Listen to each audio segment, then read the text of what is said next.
Time did not exist in the hospital. Like a Las Vegas casino, there were no clocks anywhere, and the harsh fluorescent lighting remained equally bright during the entire stretch of visiting hours. Alice had asked once if they turned off the lights at night, but the nurse didn't seem to hear, or maybe she thought it was a joke. But in either case, she didn't respond, and so Alice didn't know the answer.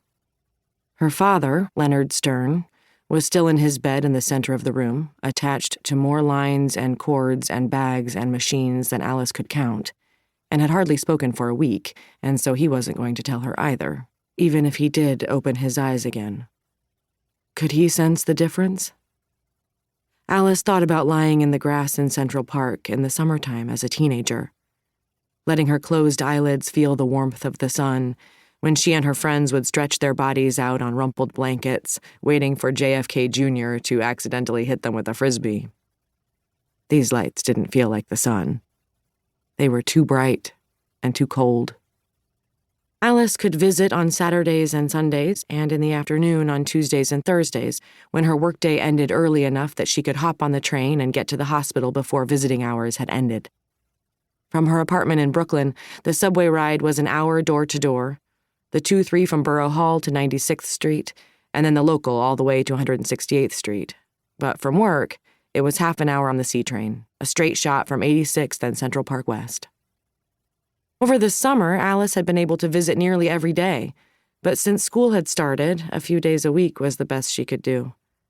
It felt like it had been decades since her father was still himself, when he looked more or less the way he had for Alice's whole life, smiling and wry, his beard still more brown than gray, but in reality it had only been a month. He'd been on a different floor of the hospital then, in a room that felt more like an under-decorated hotel room than an operating theater, with a photograph of Mars that he'd torn out of the New York Times taped to the wall, alongside a photo of his ancient and powerful cat, Ursula.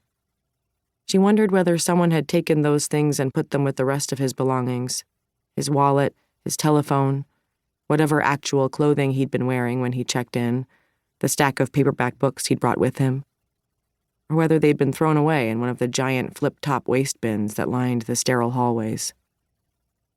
When someone asked how her father was doing, Emily, who she shared a desk with in the admissions office, or Sam, her best friend from high school, who had 3 children, a husband, a house in Montclair, and a closet full of high heels to wear to her job at a terrifying law firm, or her boyfriend, Matt, Alice wished for an easy answer.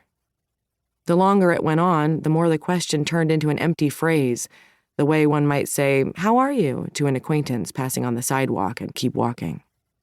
There were no tumors to excise, no germs to fight.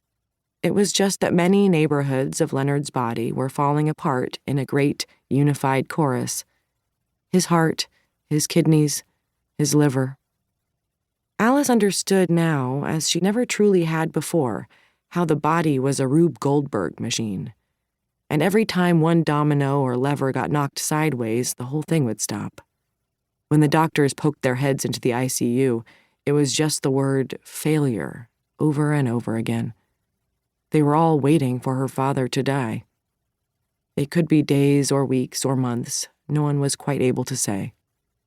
One of the worst parts of the whole thing, Alice understood, was that doctors were almost always guessing. They were smart people, and the guesses were informed by tests and trials and years of experience, but they were guessing nonetheless.